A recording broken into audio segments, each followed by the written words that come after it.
right, welcome to your New York City crime and fire news for the week of June 21st, 2021.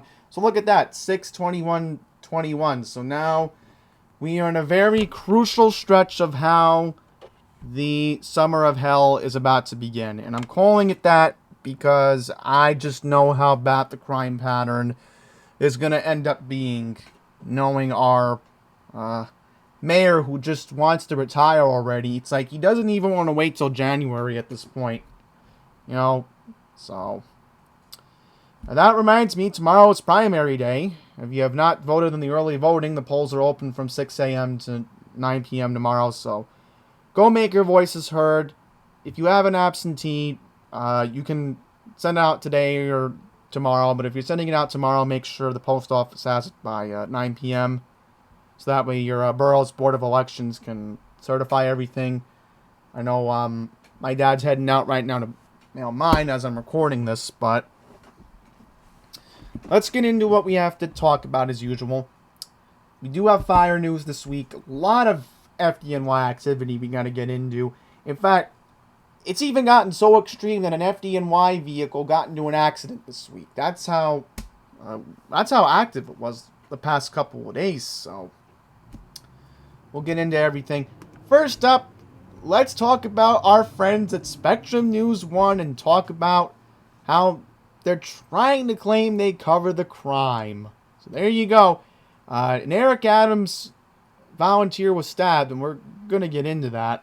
I'm not even going to read from New York 1, but look at that. Public safety. Juneteenth. What does that have to do with public safety? That should be in the arts and culture section. Or in the politics section. Not public safety. Unbelievable. It's like New York 1 has their own agenda. I will give them credit. I'm happy that they have a very in-depth guide of when the Broadway shows are coming back, which that is important to our quality of life. Let's just check the public safety very quickly, because again, we were very active. Well, I will give New York 1 credit. They did cover the Eric Adams volunteer getting stabbed for an hour, which somewhat credit is due. Yeah. City Safe Summer Plan. I don't even know what that is.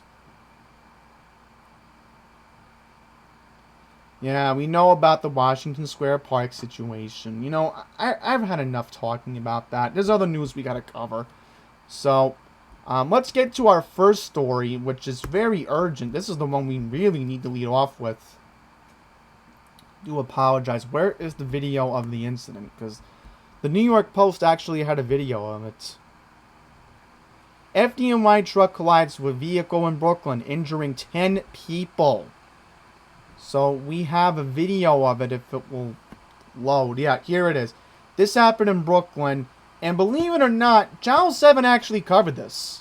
I'll give Channel 7 credit. They actually covered this. So, yeah, the fire truck must have not made the overhead height. Unless they were just responding to a call. So let's see what it says here. An FDNY truck collided with a vehicle on Friday, June 18th, while responding to a fire in Brooklyn, leaving 2 bravest and 8 others injured, officials said. Yep, and we're going to have to use this as our thumbnail because this is how bad it's gotten, folks. This is how bad the summer of hell is already taking off. Ooh, that's definitely mangled. That looks like a Chrysler Town and Country from what I think. Yeah, and look at that. You got the Range Rover involved in this too, so it looks like a multi-vehicle accident.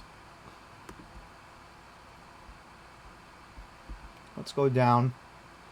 This crash happened in the Williamsburg section of Brooklyn just before 3 p.m. on South 5th Street, where Ladder 104 was heading to a structural blaze. A pair of firefighters and 8 civilians were taken to local area hospitals for non-life-threatening injuries, so at least everybody's going to be okay, but a very, very serious wreck. I mean, you could just see, looks like the fire truck definitely slammed the driver's side over here. Definitely bad. Now we're going to move on to this. Channel 4 actually did a good job covering this. Heavy flames erupt in an auto body shop in East Flatbush. Channel 7 didn't even bother to cover it that much. Alright, so let's see here. A second alarm fire at a Brooklyn auto body shop shot heavy flames into the evening sky. This happened on June 18th at the Church Avenue lot at around 2:45 in the morning. Video from the Citizen app showed a fireball as the blaze erupted. Firefighters battled the heavy flames, getting them under control in an hour. No injuries were reported. However, on Channel 4, they mentioned that an eyewitness to this fire saw a huge explosion. This was in a tire yard. So, that's how active it got. And then this, 4 firefighters injured battling a Hell's Fire apartment fire. So there you go. Very active week this week. Let's read this article, because, that was later on, of course. So it said that this happened on June 16th. A 2-alarm fire was reported at the apartment building located on 9th Avenue and West 50th Street in the Hell's Kitchen section of Manhattan. Firefighters used a bucket truck to rescue residents from the 5-story building just before 1:30 in the morning. Flames shot out the 3rd-floor windows and extended into the 4th floor in the apartments above the popular Rancho Chiqueria restaurant. So, an eyewitness said, it spread so quickly, the flames were coming out of all the windows, glass was breaking, there were so many firemen coming to the rescue for all the people inside. An 80-year-old woman was rescued by firefighters who was stuck out on her fire escape. Thankfully, one firefighter who was caught on videotape was showed lowering the 80-year-old building resident to the ground. 3 residents were injured, 4 firefighters were also injured. All are expected to survive. The other residents who were evacuated were allowed back into the building at 5 o'clock in the morning. The fire marshal is looking into the cause of this incident. So there you go. By the way, we have a lot of activity reported today.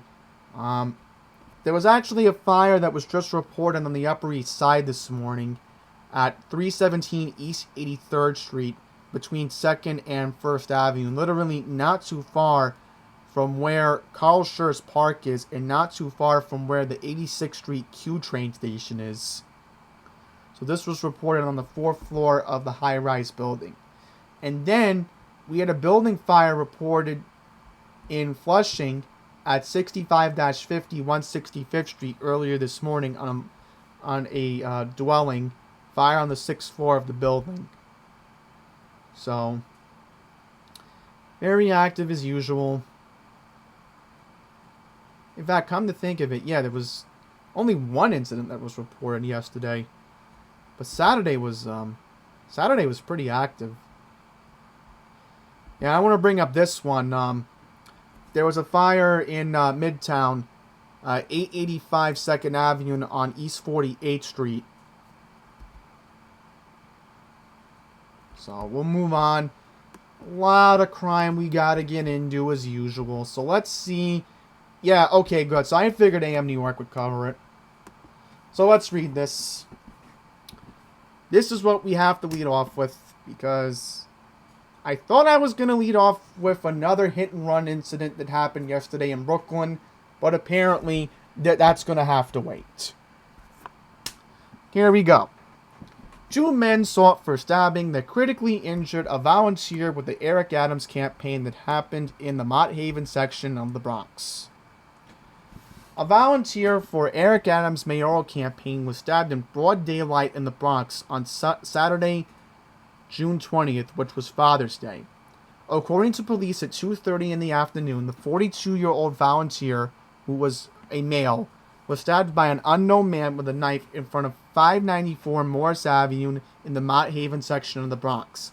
The suspect fled the scene with another unknown man southbound on Morris Avenue. The victim was taken to nearby Lincoln Hospital in critical condition and underwent surgery. A knife and ice pack were later recovered by police at the scene. So, the good thing is, Eric Adams did tweet out that this information. And I'm sure the Crime Stoppers probably have some information about this. But I hope these suspects get caught, because there is a picture of them right here, as you can see. So they need to be apprehended. Bottom line. So the New York Post first reported they do not know what the motive behind the attack was. The victim had several prior arrests, but it is not known if it contributed to the assault at this time. A spokesman for the NYPD stated that the victim and suspects may have had an interaction prior to the attack on June 20th, but that's still being investigated. The NYPD believes that this attack was not politically motivated, but the investigation remains ongoing. So again, they're looking into the they don't believe it's a political motive, but they're just saying that because they know the primary's coming up tomorrow, so that makes sense. Alright, so there is photos and video of the suspect, both of whom are described as men with dark black complexions. So, here we go. There you have it. The first suspect was last seen wearing a red bandana on his head, a white tank top, camouflage shorts, red sneakers, and he had a black and gray backpack. The second suspect was last seen wearing a gray sweater with the word privilege on the front, beige pants, and red and white sneakers. Anyone with information can call the Crime Stoppers hotline at 1-800-577-TIPS, 8477, in Espanol, 888-577-74782, which is Pista. The public can also go online to www.nypdcrimestoppers.com or on Twitter at NYPDTips. All tips remain confidential. So, there you go. Father's Day. That's what happened. So, I will just see if they have anything about the hit and run yesterday. Because there was another one that happened.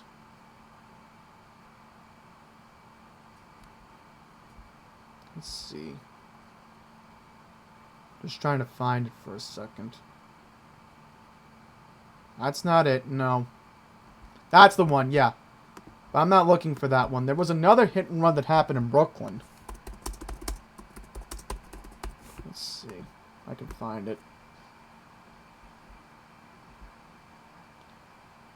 Alright, so it's gotten decent media coverage, I will say that.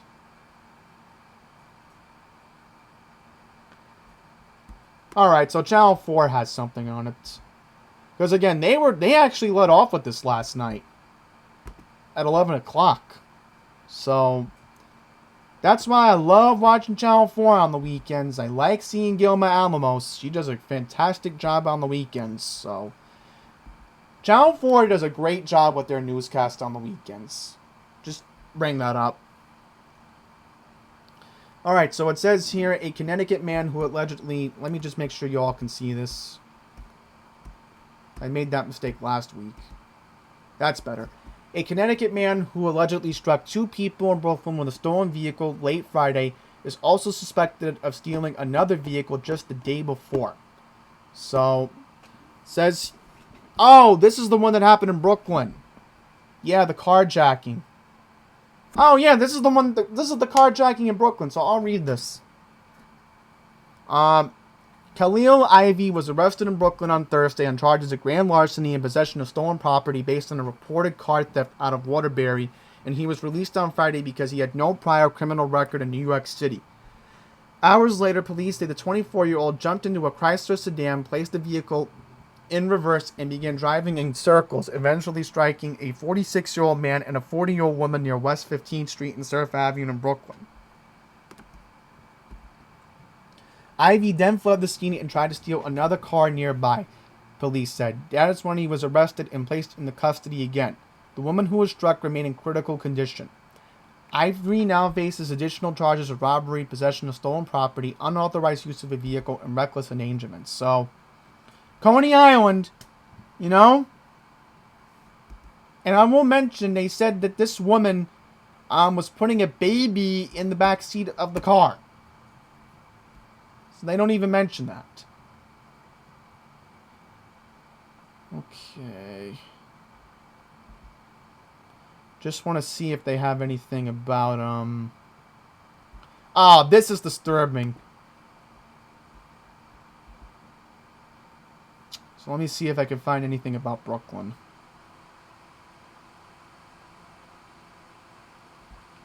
Yeah, I think this is it. I think this is it. 6 people hit and run. Oh, that's the hit and run that happened in the Bronx. Okay. I thought it was Brooklyn. Odd. Let's see.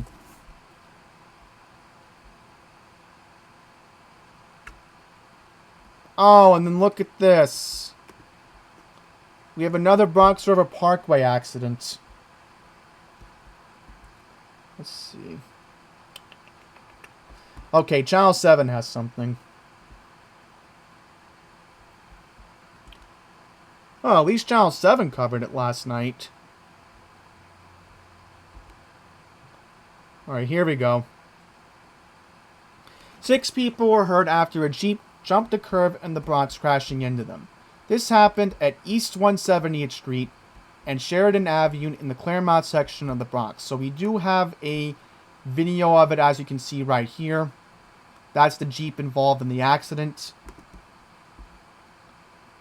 1 woman remains in critical condition at Lincoln Hospital, while 5 others suffered minor injuries.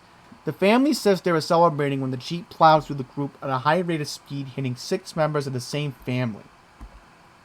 After the Jeep struck the crowd, the people in the crowd grabbed the driver and tried to hold him down.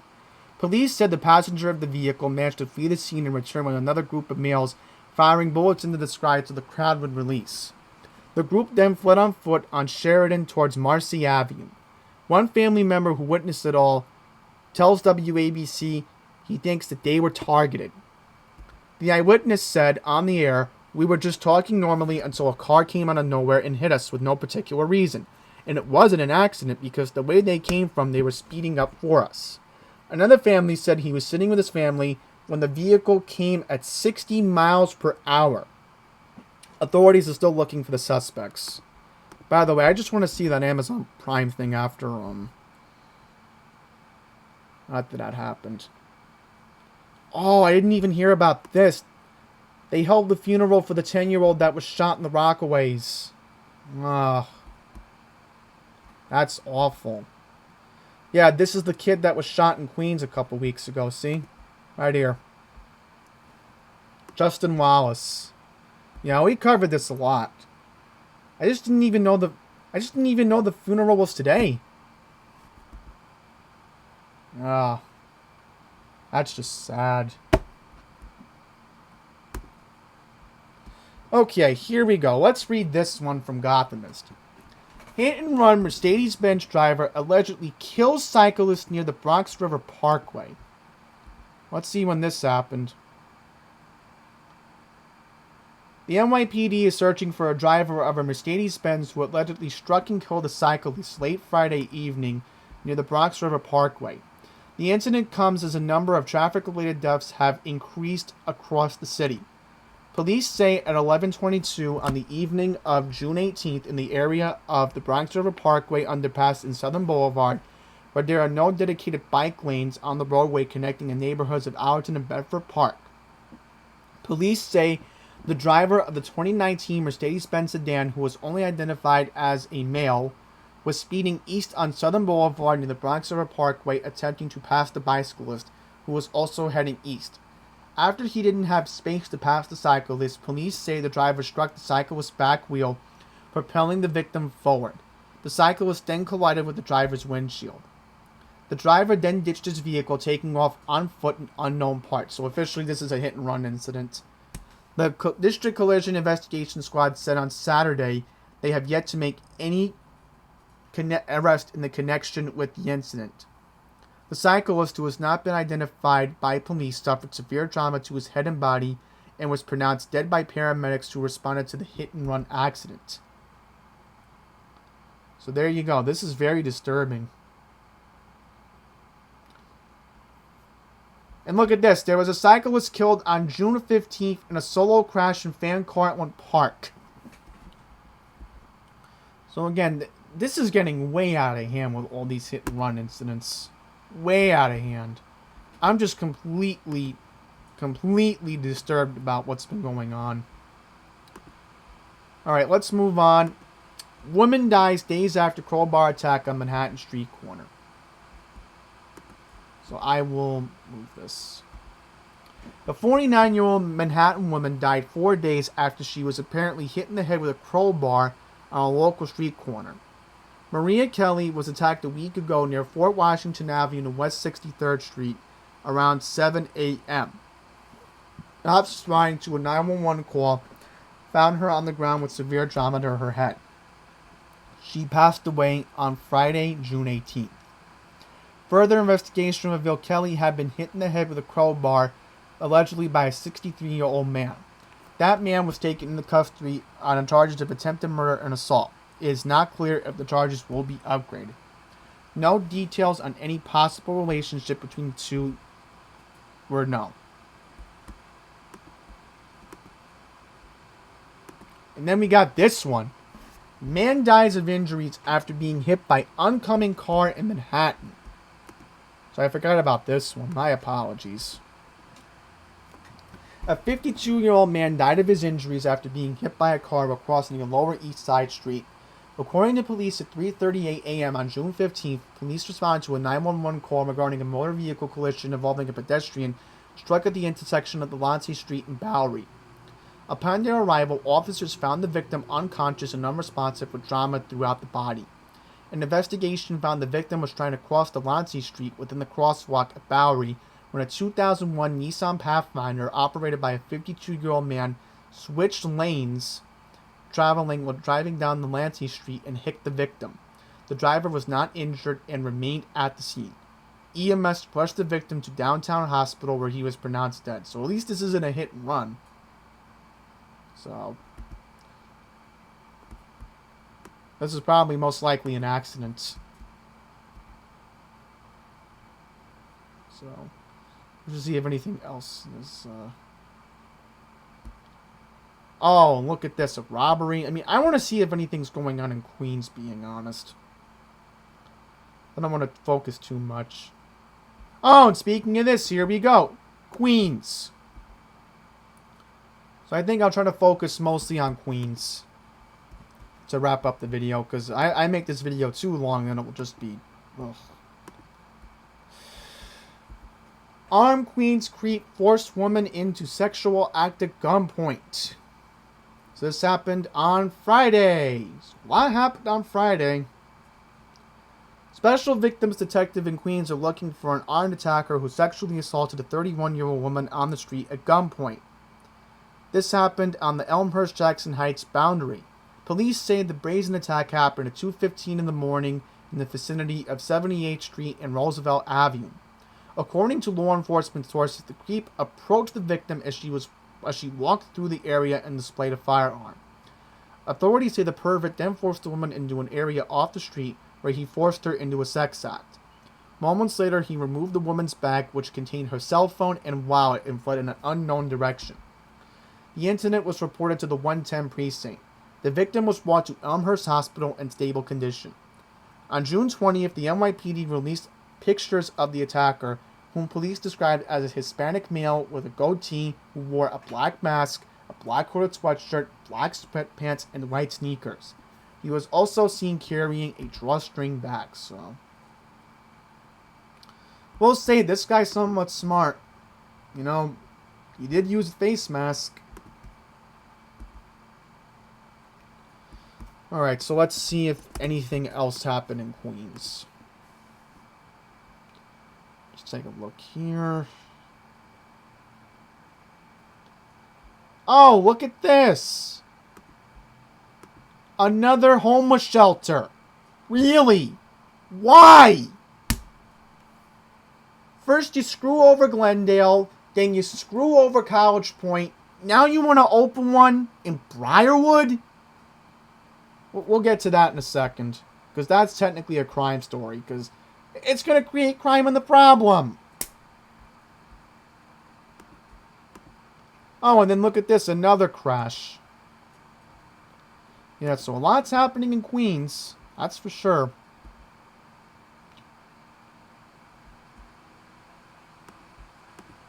Let's see. Wow, a lot of shootings. A lot of shootings. Let's see. Well, there's some news about Melinda Katz, I guess I'll get into as well.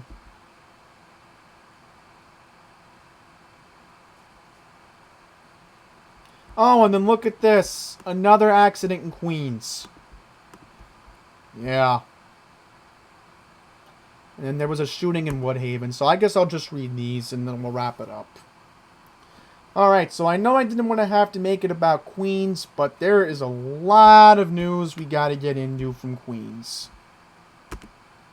First up, police search for 2 men suspected in Woodhaven shooting. Police from the 102nd Precinct are looking for 2 men in connection with a shooting in broad daylight on Tuesday, June 15th. A man was wounded at the corner of Jamaica Avenue and 90th Street on Tuesday after he was involved in the dispute over a sale of a gas-powered scooter. One of the men drew a handgun and allegedly fired the weapon, striking the 24-year-old man in the hip. The 2 suspects fled the scene on foot and were last seen running westbound Jamaica Avenue at 2:30 p.m. The victim was taken by private means to Jamaica Hospital, where he was reported to be in stable condition. The shooter was described by police last seen wearing a blue face mask, a white t-shirt, black shorts, black and red sneakers. The second suspect was described as a man last seen wearing eyeglasses, an orange t-shirt, blue jeans, and black sneakers. So there you go. Next up, Rockaway Beach man dead following Shorefront Parkway crash. So, trust me, you honestly think that all of the media outlets have time to cover all the news in Queens? They honestly don't. That's why I'm on the case. So let's see what this one happens. 37-year-old Rockaway Beach man was killed on Sunday, June 20th, when he was thrown from his motorcycle just blocks away from his home. Powell Boasnek was motoring down Shorefront Parkway on his 2012 BMW motorcycle when he lost control at the intersection of Beach 81st Street just before 11:30 p.m. Officers from the 100 Precinct responded to a 911 call of a motor vehicle collision involving a motorcycle and found Boasnek unconscious and unresponsive with severe trauma to his head and body. EMS responded and pronounced him dead at the scene. According to a preliminary investigation, Boasnek was traveling eastbound on Shorefront Parkway at a high rate of speed when he lost control and struck a fixed light pole mounted on the center of a grass median at the location and was ejected from the motorcycle. Moving on to Queensbridge, a man was sought for firing off a firearm. Police in the 114th Precinct in Astoria are searching for a gunman in connection with a reckless endangerment incident that happened back in April. The NYPD received reports of shots fired during the evening of April 28th in front of 40-07 12th Street in Long Island City, in which an unidentified man fired his weapon, striking a bedroom window of a residence at 40-06 12th Street. There were no injuries resulting from the shooting. The suspect was captured on surveillance cameras, described as a dark-skinned man with a medium build who was last seen wearing all black clothing and white sneakers. So we do have a video of the incident. Man, this is a very tiny video. How are you supposed to really see anything? God. Staying in Northwest Queens, man sought in Astoria strip club shooting that wounded 2. Police from the 114th Precinct in Astoria are searching for a man in connection with a shooting incident near the BQE on Monday, June 14th. The suspect was engaged in an argument with several people at 3 a.m. outside of Starlet's Gentleman Club at 49-09 25th Avenue, when he pulled a gun and fired, striking 2 men. A 32-year-old was shot in his leg and a 25-year-old was shot in the arm, according to the NYPD. EMS responded to the scene and transported the 2 victims to Elmhurst Hospital, where they were both listed in stable condition. The individual was caught on a surveillance camera wearing a white t-shirt and blue jeans.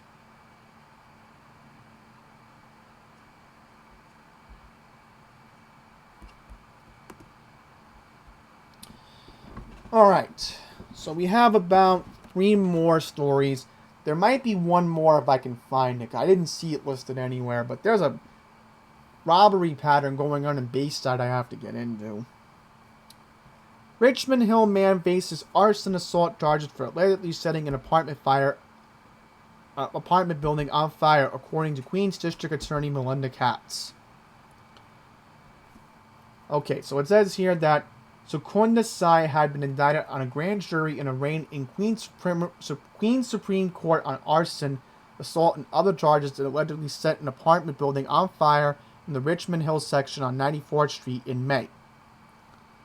So this person also goes by 2 names, Jaga Singh and Jakar Singh, was arraigned before Queens Superior Court Justice Tony Samino on a 6-count indictment, charging him with arson in the 1st, 2nd, and 3rd degree, assault in the 1st degree, and reckless endangerment in the 1st degree. DA Melinda Katz said, the defendant in this case is accused of intentionally setting a fire to an occupied building that forced 2 men to jump for their lives from a 3rd floor window, resulting in serious injuries. As alleged, this was a deliberate act of destruction that put lives in danger and caused extensive damage to the building. In custody and now indicted, the defendant faces justice in our courts. So wait a minute, this said this happened in May, but this really happened in April. Really, Queens Courier, you gotta start proofreading. Thank goodness. According to the charges at 1 p.m. on April 29th, Singh was observed on surveillance video allegedly filling up a plastic container with gasoline at a gas station, then crossing the street and entering into the 3-story building at 119-10 94th Avenue, minutes before the fire. The defendant is further observed on security video exiting the building moments after the fire begun. As Singh was fleeing the scene, smoke could also be seen billowing from the 2nd floor landing on a stairwell. Katz added that the fire spread quickly to the top floor where 2 men were forced to jump from a 3rd floor window. Both victims sustained numerous fractures, including multiple spine fractures. NYFD Commissioner Daniel Nigro said, this act of arson nearly killed 2 people and endangered the lives of dozens of New York City firefighters. I thank our fire marshals who worked quickly to apprehend this dangerous individual, and Queens District Attorney Melinda Katz and her office for their efforts in prosecuting this horrific act. Justice Samino set Singh's return date for September 16th. If convicted, Singh faces up to 25 years to life in prison. So, let's see what day of the week this is. Alright, so there's a chance I might be able to cover this. So, stand by because I got a news tip right here. Save it right now. Definitely bookmark it. Okay, 2 more before I have to look up that story in Bayside. Corona motorist killed in Roosevelt Avenue collision. A 27-year-old motorcyclist from Corona was killed near Citi Field last week after he was thrown from his bike in a car crash. Police from the 110 precinct responded to a 911 call at 9 a.m. on June 10th at the intersection of Roosevelt Avenue and 126th Street, when they found the victim unconscious with trauma to the head. EMS transported Andres Guzman Mejia, a resident of 111th Street near 42nd Avenue, to Booth Memorial Medical Center in Flushing. He was later pronounced dead on Tuesday, June 15th. A preliminary investigation revealed that Guzman Mejia was traveling westbound on Roosevelt Avenue on a 2011 Kawasaki motorcycle where he collided with the rear passenger side of a 2003 Honda Civic that was also traveling westbound on Roosevelt Avenue. The collision ejected Guzman Mejia from his motorcycle and struck one of the steel pillars of the 7-train subway line. The 52-year-old driver of the Honda Civic remained at the scene. There are no arrests, and the investigation is ongoing by the Highway Patrol's Collision Investigation Squad. So, last one, before I have to research that Bayside story. Richmond Hill man indicted on manslaughter charges in fatal crash. A Richmond Hill man has been indicted by a grand jury on vehicular manslaughter charges in a deadly crash that killed his passenger. Queens District Attorney Melinda Katz announced on Tuesday, June 15th. Hardeep Singh of 118th Street was arraigned before Queens Supreme Court. Justice Tony Semino on an 11-count indictment charging him with manslaughter, vehicular manslaughter, assault, and other charges for allegedly driving drunk and hitting 2 other vehicles. Katz said that at 1 a.m. on April 21st, police responded to the scene of a 2-car crash on Atlantic Avenue in Jamaica. So that was the accident Channel 4 covered. Because I remember they brought it up on the 11 o'clock newscast a couple months ago. Singh, who was allegedly to have been behind the wheel of a 2018 Honda Accord, was going eastbound at a high rate of speed when he was failing to stop at a red light and struck a Ford pickup truck at 111th Street. Singh's car continued moving forward and slamming into a second car, a Mercedes-Benz GLA 250, according to the district attorney. When interviewed at the scene, Singh allegedly gave police a fake name and told them that he was in the backseat of the Honda. Singh is accused of leaving the scene moments later to go to the hospital, but failing to admit he was the actual driver of the Honda. So there you go. They found that the defendant at the hospital, the blood alcohol level was 17, which is above the legal limit of .08 in New York City. So there you go. So there was sadly a death in this incident. There was a passenger who died of his injuries. So there you go. Justice Semino sent Singh's return date for July 7th. If convicted, the defendant faces up to 15 years in prison. So there you go. This guy's not going to get off easy. That I will tell you. Alright, so last but not least, let's just look up. Find anything. That wouldn't be it. No. Nope.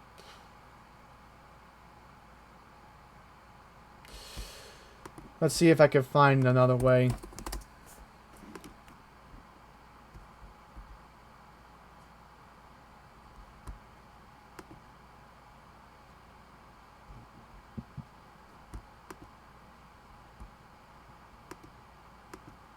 This should be it right here.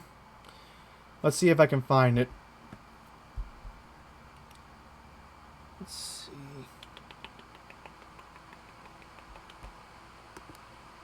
Okay. I know she brought it up. Let's see. Oh, look at this. Vehicle stolen in Glen Oaks. I'm going to read that one. Police reported from the 105 precinct more vehicles stolen in Glen Oaks vicinity despite passing flyers on how to safeguard vehicles. The latest incidents were reported on Little Neck Parkway and Elkmont Avenue and another by 81st Avenue and 253rd Street. The NYPD's advice in the flyer is don't leave keys inside the vehicles, close the windows, turn off the ignition, and more importantly, lock your doors. And if possible, if you have to go extreme like my dad, put a crowbar on the gas pedal and put a steering wheel lock, because that is necessary in some cases. Okay, let's see if we can find it, because I know it's somewhere. Here it is. That's it. Police reported multiple here we go. Police from the 111 precinct report multiple robbery attempts on Northern Boulevard from Flushing to Little Neck. 6 incidents were reported during the last week of May and 3 during the first week of June. 2 victims were robbed by Bell Boulevard during both weeks. The week before, another victim was robbed in Little Neck. Reports of suspect driving around looking for easy prey to target. In both incidents, the suspect displayed a gun and took off with items. Ongoing investigation. So, one last article before we wrap this up. Queens lawmakers, led by City Councilman James Gennaro, call on Mayor de Blasio to prevent an opening of a men's shelter in Briarwood. So there you go. That is City Councilman James Gennaro. Right there. See him right there. 2 Queens lawmakers are calling for Mayor Bill de Blasio to abandon the city's plans to place a 175-man barracks-type shelter in Briarwood that will be planned in 2022 that has received pushback from residents in the community. City Councilman James Gennaro and Senator Leroy Comrie sent a letter to Mayor de Blasio slamming the proposed site at... Yeah, we're going to read the letter as well. Citing a host of reasons ranging from its close proximity to a school and children's playground to its economic impact on local businesses, owners, and homeowners. In the joint statement, Senator Comrie and Councilman Gennaro said, "This is a different shelter plan than the existing Briarwood shelter for families, which has housed the homeless for many years without incident under the strict and watchful eyes of the service provider. It is clear that Briarwood is not opposed to the homeless shelter and that this community is already doing its part, turning the tide on homeless. But the proposed Queens Boulevard location is inappropriate."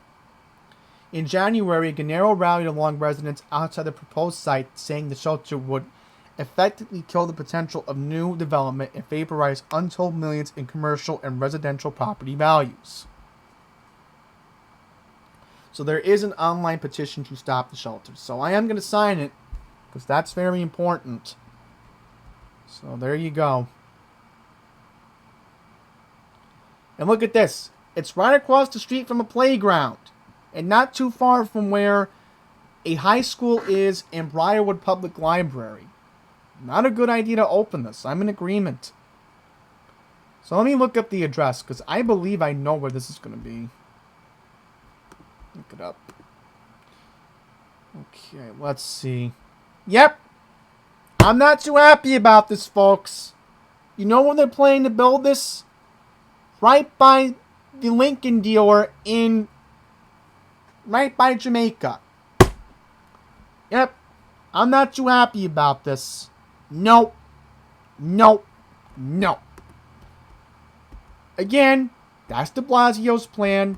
He already had done that to He's already done that to Maspeth Glendale. He's already done that to College Point, and now he wants to do the same in Briarwood. So, except, here's the thing. Both city council people in those districts supported it. And not to mention, in College Point, that was Paul Ballone's fault. So, it seems Gennaro wants to do the right thing. I don't know why. Maybe he's just desperate to get Republican voters to support him. That's all I'm going to say on that. But very lengthy video. And again, a lot happening in Queens. So I know there's a couple other shootings in AM New York, but I really wanted to focus on Queens since, again, this is my home borough and a lot's going on here, folks. So, welcome to the official start of the Summer of Hell. It's already beginning, and there's plenty more to come. So with that, wrap it up here. Thank you all for watching, and until the next one, please take care.